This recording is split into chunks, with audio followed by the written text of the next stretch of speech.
በጓደኝነት ከቆየንባቸው አንድ ዓመት ከመንፈቅ ውስጥ እንጋባ የሚል ጭቅጭቅኝ ተከትሎ ለመጋባት ከወሰንን ሳምንታትን አስቆጠርን። በእነዚህ ሳምንታት ውስጥ ግን ከመጋባታችንም ለቤተሰብ ከማሳወቃችንም በፊት ማወቅ ያለብሽ ከባድ ጉዳይ አለ ብሎ አንድ ካፌ ላይ ቀጠረኝ። ከሻዩ ከቡናው ከትንሽ ጨዋታና ሰላምታው በኋላ ኮስተር ደንደን ብሎ እንዲህ አለኝ። የኔ ልብ ውስጥ ልክ እንደ ሐውልት የተተከለች አይኔ ላይ ጠዋትና ማታ የምትንከራተት በህይወት ዘመኔ በየትኛውም ዘመኗና እድሜዋ 10 ልጆችን ወልዳ ጃሽታ አርጅታ እንኳን ባገኛት የኔ ላረጋት የምለፋ የምደክምላት ውድ ሴት አለች።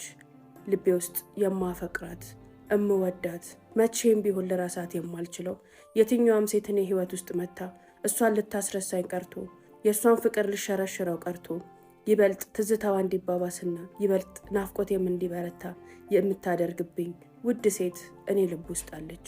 ይሄ ልብ ከሷ ውጪ ለማንም ክፍት ሊሆን አይችልም። ከሷ ውጪ ማንንም ማፍቀር አይችልም።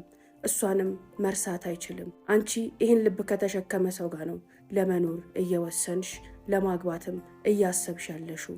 ይህን ነገር ትቋቋሚዋለሽ፣ ትችይዋለሽ።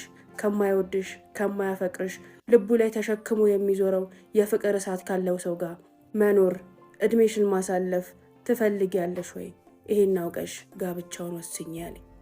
በጣም ከምታፈቅሪው ከምትወጂው የኔ ብለሽ ከተቀበልሽው ሰው ላይ ልብ ውስጥ ቅንጣት ታክል ቦታ እንደሌለሽ፣ እንደማትወደጂ፣ እንደማትፈለጊ ከዛም አልፎ ደግሞ የምትወደድ የምትፈቀር የማትረሳ ሌላ ሴት እንዳለች እንደማወቅ በህይወት ውስጥ እንደ መጋዝ የሚገዘግዝና እንደ ስለት የሚቆርጥ ነገር የለም።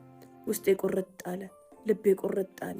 በዛ ሰዓት ከዓይኖቼ ዘንቦ የነበሩት እንባዎች እንጂ ምንም ቃላትን መተንፈስ አልቻልኩም። በጣም የምወደው የማፈቅረው የእሱ ፍቅር እኔ ልብ ውስጥ እንደ ሐውልት የተተከለለት ሰው የእሱ ልብ ውስጥ ግን እኔ የለሁም። ቅንጣት ታክልም ቦታ የለኝም። ሌላ የሚወዳትና የሚያፈቅራት ሴት እንዳለች እያወቅኩኝ አብሬው እንድኖር ካልሆነም ደግሞ ከህይወቱ እንድወጣ እየተጋበዝኩኝ ነው። ምርር ብዬ አለቀስኩ። ገና 18 ዓመቴ ነው።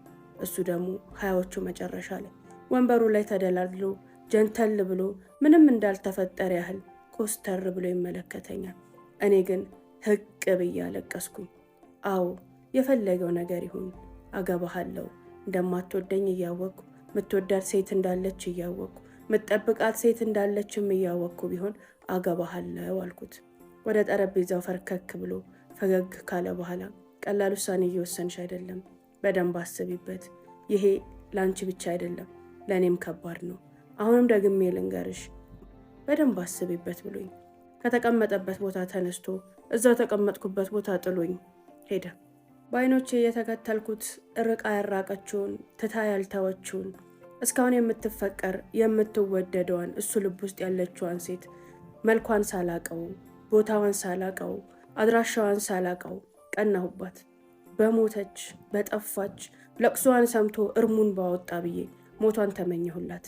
ለእኔ ጆሮ በዚች ደቂቃ የሰማኋት ነገር የሚመርም የሚሰቀጥጥም ዝግንን የሚል ነገር ቢሆንም እሱን ከማሰብ ውጪ ስለ እሱ ከመጨነቅ ውጪ ሌላ ነገር ግን ማሰብ አልቻልኩም ነበር።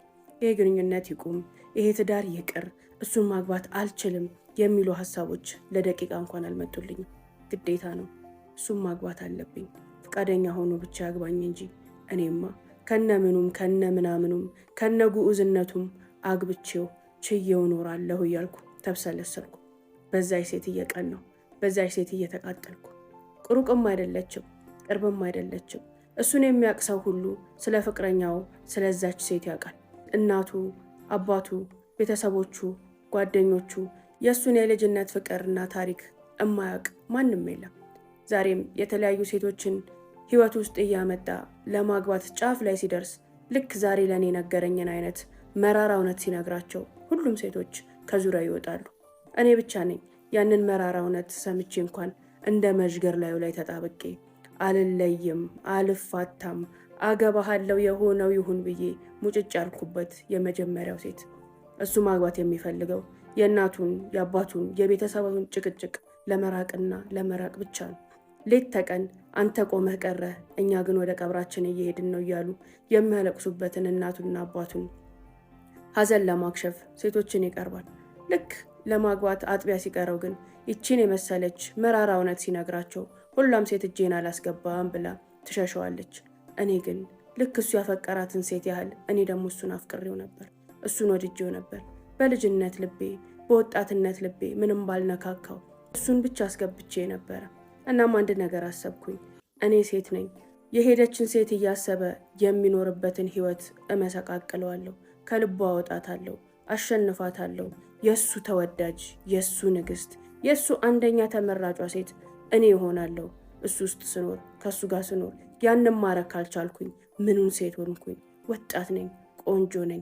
በእርግጥም እኔን ብቻ እንዲያስብ፣ እኔን ብቻ እንዲወድ፣ ያቺን ሴት ከልቧ አንቀሮ እንዲተፋት አደርጋለሁኝ እያልኩኝ ለራሴ ዛትኩኝ። ልቤን አጃጃልኩት፣ ህይወቴን አጃጃልኩት፣ እድሜን አጃጃልኩት። ይቺ ሴት ካገባች 8 ዓመታትን አልፏታል። የ5 ልጆች እናት ሆናለች። አዎ ባሌ የሚያፈቅራት የድሮ የልጅነት የወጣትነት ፍቅረኛው በዚህ ሀል ውስጥ ሆና በሚገርም ህይወት እዚሁ ከተማ ውስጥ አፍንጫችን ስር እየኖረች ያለች ሴት ናት። ያራቀችን ይችን ሴት ነው። አንድ ቀን ትመጣለች፣ አገባታለሁ፣ በመጣች ሰዓት በየትኛውም ሁኔታ ብትሆን እቀበላታለሁ እያለኝ እንኳን ለአገባው የተስማማሁት። የእሱና የእሷ ፍቅር አገር ያወቀው ፀሐይ የሞቀው ነበር። እንዲጋቡ በሚጠበቁበት ሳምንታቶች ውስጥ ግን አንድ ነገር ተፈጠረ። አባቷ አንቺን የመረጥኩልሽን እንጂ አንቺ የመረጥሽውን ካገባሽ አላቅሽም፣ አታቂኝም፣ ወይኔን ምረጪ ወይ የምታገቢውን ሰው ምረጪ ብለው መሀል መንገድ ላይ ሲያቆሟት አባቷን መረጠች። እናም በአባቷ በኩል የመጣላትን ሀብታምና ሚሊዮነር ሰው አግብታ እየኖረች ነው። ካገባች 8 ዓመት።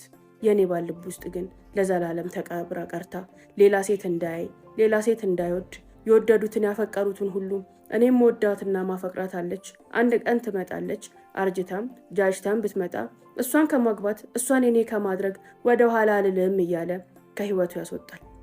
የእናትና አባቱ ጭቅጭቅ ሲበረታበት ደግሞ ልክ እንደኔ ነፈዘችዋን ለማግባት ወሰነና እኔም ይሄን መራራ እውነት ተቀብዬ ሰርጉ ሆነ። ሀውለት በህይወቴ ከወሰንኩት አስቀያሚ ውሳኔ ይሄ ይመስለኛል። ይህ ውሳኔ እኔንም እሱንም መጥፎ ህይወት ውስጥ፣ መጥፎ ግንኙነት ውስጥ፣ ጸጸት ውስጥ የከተተን ነበር። እኔም መወደድን ፍለጋ፣ መፈቀርን ፍለጋ መሄድ የሌሉብኝን መጥፎ መንገዶች ሄድኩኝ። እሱም የሚወዳትን ሴት፣ አጠገቡ አፍንጫው ስር ያለችውን ሴት ለማየት ለማግኘት የሚከፍላቸው መስዋዕትነቶች የኔን ህይወትና ኑሮ የሚበጠብጥ ሆነ። ያቺ ሴት ልቤ ውስጥ አለች ይበል እንጂ ልብ ውስጥ ብቻ አልነበረም ያለችው። ስልክ ውስጥም ነበረች፣ አይን ውስጥም ነበረች፣ ህይወቱ ውስጥም ነበረች። ምክሯ ውስጥ፣ ውጣ ውረዷ ውስጥ ሁሉ እሱ ነበረ። አማካሪዋ፣ ጓደኛዋ ነበረ። አግብታም ወልዳም እርቃም